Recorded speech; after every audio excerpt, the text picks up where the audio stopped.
Need a hand with the computer, yes.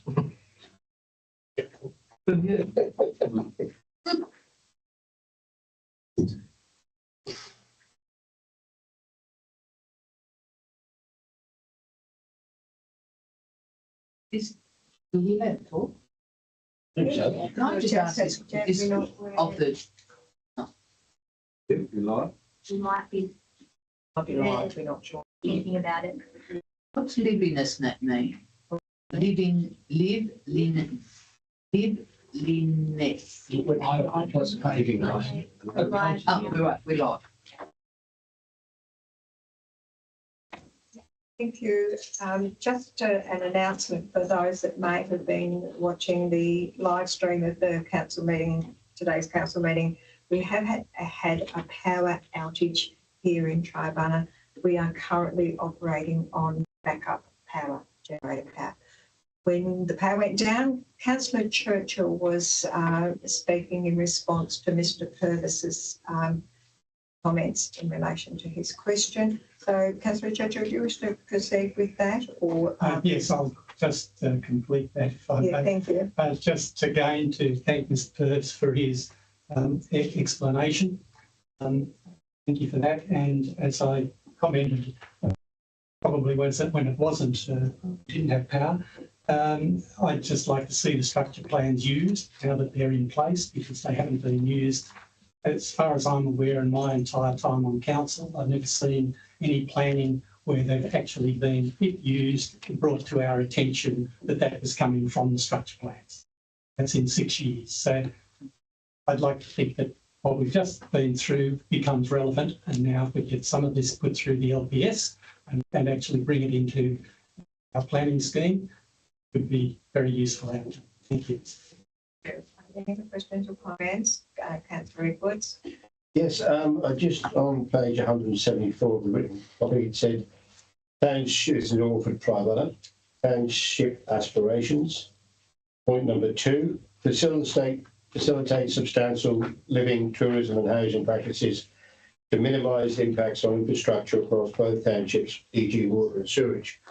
Well, that says to me, and correct me if I'm wrong, please, smaller blocks, which we get 90% of our complaints about. So are we putting into a plan that we want smaller blocks, which nobody likes? That's the first point. And here's me on my unsealed roads again. I read the installation of cattle grids, public gates, blah, blah, blah. I just would like to know, I don't know if this is the right time to be asking, but if it's not, stop me, that's fine. Who checks the cattle grids? Are they weight tested? Who's legally responsible if they collapse with the cattle grids on our unsealed roads? Could we take that question on notice? Certainly can. Councillor Edwards, it might be something, it might be an out of session question from you to the planning and no worries at all. I'll do that. That's why I said stop me if I'm in the wrong time. Yeah. So, Mr. Purvis, do you have any comment that you'd like to make in terms of Councillor Edwards' first comment about the smaller blocks? Thank you, Madam Mayor, through you. These days, lot sizes are controlled through the Tasmanian Planning Scheme, which is a state government document. So when it comes to minimum lot sizes, they set policy on what that is. I realise that. One of the things that we will need to consider as a planning authority is whether we want to do something specifically in that area that tries to change the minimum lot size and increase it to something that the community sees as more appropriate. But that's something we'll need to do as a result of adoption of this structure plan. So it's not going to affect it that it's in that document and say, well, okay, not going to make it harder for somebody to complain about it. Well, I know it's a state government thing, but it just seemed counterintuitive that this is our strategic plan, but it's not what our residents seem to want, which is, I know it's not your fault. I think, through you, Madam Mayor, I think there's also a bit of a difference between what that statement might mean in somewhere like Battery Point, yes, versus Orford or Tribunna. exactly. Swansea. That's the problem, isn't it? Yes. Yeah. Thank you, Mr. Purvis. Councillor Young and then Councillor Gregson, thank you. Thanks, Madam Mayor. I'd like to make a comment about the plan and the language. As you know, I'm not a fan of gobbledygook. I like plain, simple language that's written in a manner that a grade 6 primary school student can understand. Some words have to be used if they're technical. It'd be very nice if at the bottom of the page there was a footnote explaining what that particular word means. And I'm a retired lawyer of almost 50 years, and it's been a bugbear of mine for many years, having stuff that people are governed by that even quite a literary person cannot understand. I'm against gobbledygook. I'd appreciate it if that information was passed on to the contractors to let them know that in dealing with this council, they've got to write in language that ordinary people can understand. Done. Councillor Gregson and Councillor McQueenie. Just through the mayor, I'd just like to address the Swansea structure plan. I'd just like to preface the contractors, the owner contractors. There was a meeting with regard to the structure plans, and one was at Swansea on Sunday, the 2nd of June, 24, 9:30 to 11:30 at Swansea Town Hall, and that was quite a good attendance, and a lot of the views I observed are a preconceived idea, but a number of people wrote from that session to the planning contractors to retain the bowls club, which they have adopted. Initially, they found that they wouldn't have the bowls club included in that recreational area. So I'd like to commend them for that. But my major problem is with the oval, Swansea Oval, and I assume it's zoned as recreational, and it's not. I wish for it to be retained or made recreational, and to remain in public ownership. Now, the reasons for that are numerous, and I've had quite a lot of feedback. The childcare centre, for instance, which is located in Arnold Street, doesn't have a very vibrant space for the young children to play. So what they do is they walk the children. They can't walk up Arnold Street because there's no footpath, so they come down to the Franklin Street, and then they walk down to the Oval, which is quite good. Whereas the proposed location is just out of Swansea, and it's quite a long duration for those young children to walk. Also, whilst I'm on that location is subject to flooding, and also it would possibly have to be compulsory required, which would cause another schism within the community. The primary school has an oval, Swansea Primary School, but it's all segmented. It has different areas for different activities. So therefore, there's athletics are always conducted on the Swansea Oval. And also the same facility is attributed to Little Athletics. The proposed area is rather isolated, and it may be subject to some form of vandalism, whereas the present oval is very central, and which would ameliorate that problem. Oddly enough, I was talking to the former mayor of Devonport, and she advised me to keep all your recreational activities in one place, because she said at Devonport we have all different types of recreational activities everywhere. It became cumbersome, expensive. She said it was quite adamant to keep them all in one area. So that's like fine. Also, there's a premise that May Shaw may need the own for expansion. That's speculative, really. May Shaw are finding it hard to have their maximum numbers within that area anyway. Plus, the church also owns a lot of ground there, just to the east of the Oval, and they might be able to, they want that land, some of that land, they might be able to negotiate with the church. Also, camper vans were also contemplated for that area, and that might cause a conflict, because you've got caravan parks competing with possibly a council or a state-run caravan park, which is not legal, basically. And also there might be the last option of selling off the highest bidder, in other words, privatising that pristine piece of land for which is really highly attributed by the local community. and this is what I've got back through feedback from the community. I know other opinions that are rather diverse, but this is quite significant to me, and I'm just looking for future generations as well to have a centralised open space for activity and not going out that community, keep it all together. I find that to be, and also I was just wondering, could in the local provisions, could the oval be placed in the local provisions to be recreational and only in public ownership? So is that your question? Yes, my question. Thank you, Mr. Purvis. Do you have any comment? Do you wish to make a comment? I'm taking on board Councillor Gregson's comments in relation to it, but this document, as I understood before, is a strategic planning document that will be linked to our planning scheme and the like. And I'll just make a comment about that because I'm actually quite in sync with Councillor Churchill when it comes to dealing with the Tasmanian planning scheme at the moment. Do you have any comment in relation to Councillor Gregson's comment and question? So thank you through you, Madam Mayor. The directions in this document for that site are quite specific. They are about creating a community hub and health service precinct. It is not selling the land to the highest developer for private development. It is very specific and it is linked to very specific outcomes. If you read the note on that land use direction, it's actually linked to the following item, which is about the investigation of relocation of that facility. So it's not a case of do something different with the oval site regardless of what happens. It is investigate relocation of the oval site. That can work.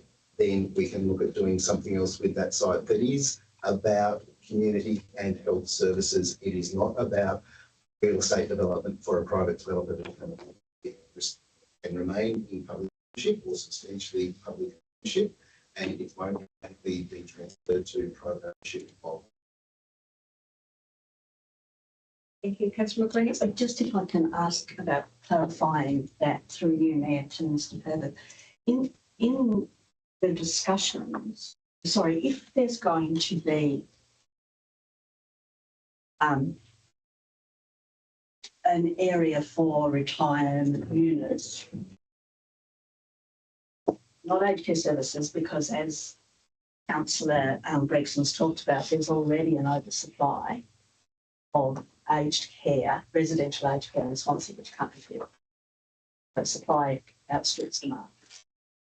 So the consultants, I believe, talked about what we're really talking about is like an area for retirement village. That is generally private. Or are we suggesting that we're putting ourselves forward as having rather large elder care to be responsible for? Mr. Purvis? Thank you, Madam Mayor. Through you, the Community and Health Services Precinct is about more than just potentially aged care housing. That may be one component of it, and that is maybe, not will. It's one of the options. It's also about health facilities, mobile health services, community meeting rooms, local library facilities, multi-purpose facilities that may include ageing in place, and some other types of housing which from the nature of this document appear to be either public or social type housing rather than private development. I think that's very unclear and can be interpreted in many different ways as to what we're talking about without actually a significant analysis of what health and services might be.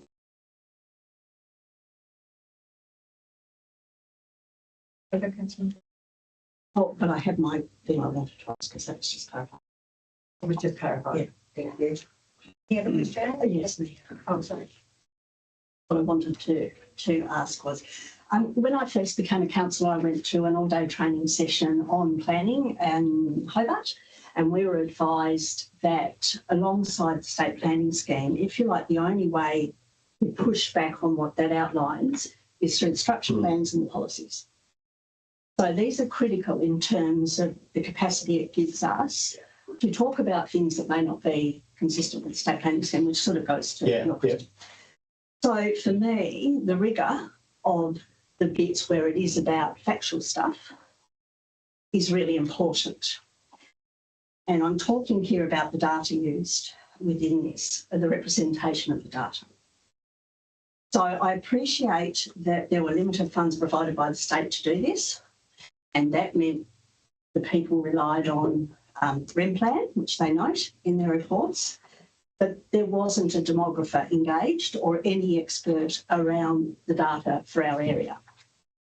And that really matters because not only is this used for planning scheme issues, but it's also used for things like the funding we get from government, because the numbers of people that exist here is the basis of almost anything that happens in the way of funding that we get. So I want to point out this also refers to the Southern Tasmanian Regional Land Use document under review, which also doesn't look at data well for our region. And notes also that where there's a population that's more seasonal, it's a complicated exercise. So just taking off the shelf some RemPlan data that can be used everywhere isn't something that represents our area. In those sorts of strategies, and I appreciate this is detail, but in those sorts of strategies, they count people who travel to Hobart for work as a migrant population in numbers. We have 432,000 visiting this place every year in tourist numbers who stay a 1.7 day average, which means if you average that out, for 365 day, we have 2,000 people, a bit more than 2,000 people on top of our population here. And the census data doesn't even include people who've got homes here who aren't here on the night. We are getting chopped and chopped and chopped without presenting actually what population is for this area, really getting down.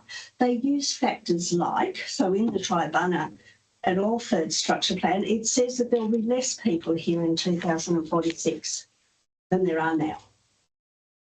Now, that's based, they say, on ageing issues. It makes sense. Sorry about this. Talking about a decline of population because of ageing absolutely makes sense in an area where there aren't more people coming in. But the reason we've got lots of old people is this is a tiny area. So it's not that we're diminishing, we're growing. So when all these things are used and just accepted as a given, it really puts us behind the eight ball for anything to do with money. I appreciate that RemPlan was adopted, but I do think this is deficient without a further review at some point, next year, whenever, to actually get some really tailored stuff for our area done on what it means to have tourism, what it means to have an ageing population that will continue to age, and that's good for us, that's more people, etc., done for our region, because otherwise we're shooting ourselves in the foot and the head. Thank you, Councillor McWhinney. Mr. Davis, would you make any comment around the data that was used, or? Only that we've used the ABS data and the RemPlan data, as Councillor McLean noted. All of these data sets have their own quirks, but they are the recognised data sources at both federal and state government levels that have informed this project.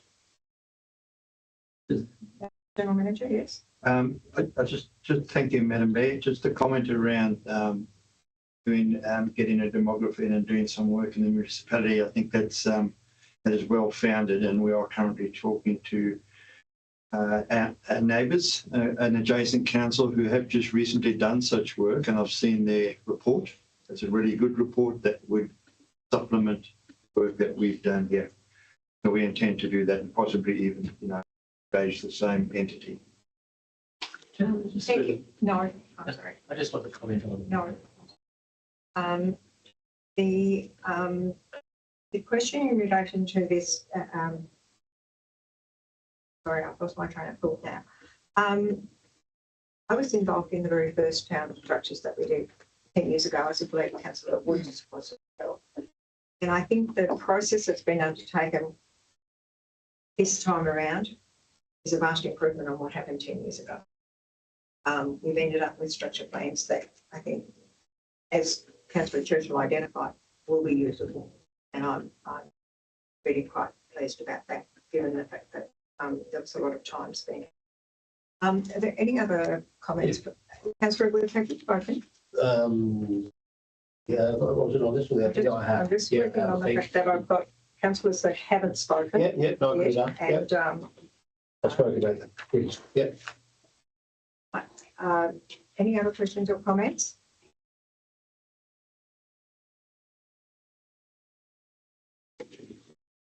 Thank you. Councillor Edwards, if you could have a question in relation to the town structure plans then, because you were talking originally about the cattle breeds, of which we've taken on notice. Yeah. So I'm happy to allow. It was a comment rather than a question, if that's okay. Yes. Just that I can concur with Councillor Gregson that if we are making changes to the, potentially making changes to the oval area, there would want to be some very, very severe, almost door knock community consultation, not just when 75 people have turned up for the whole thing. It's not really a community consultation, but that's not our fault. And for them to say that the population of Orford and Tribunal is going to reduce is plainly ridiculous. We can only offer the opportunity for people to come. Yeah, that's not our fault, yeah. Mr Woodward, you wish to comment? Yeah, through you, Mayor. I think it's probably worth noting that the movement of the oval and alike was in the previous structure plan as well. So this isn't something that's new. It's always been identified, and that went through a whole consultation process on its own. The big issue with the oval is the fact that it doesn't meet the dimensions. It is in a very weird shape, and part of it is on private land. So we have a fundamental flaw with the oval there itself. I think the structure plan, it is at that strategic level where we're not narrowing down now exactly what it's going to be. Any change in the future would require us to seriously consider